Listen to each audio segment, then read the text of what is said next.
Hello guys, সালামু আলাইকুম। অবশেষে চলে আসলাম বেড়াতে ভাইয়ের শ্বশুর বাড়িতে। তো ভাইয়ের শ্বশুর বাড়িতে কী কী করছে দেখেন।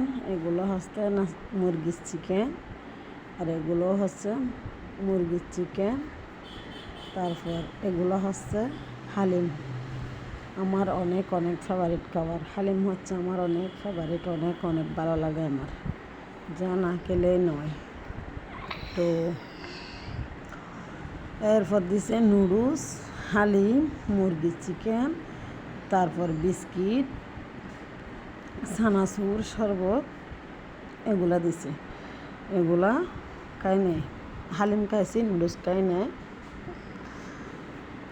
তারপর আর শরবতও খাই নেই।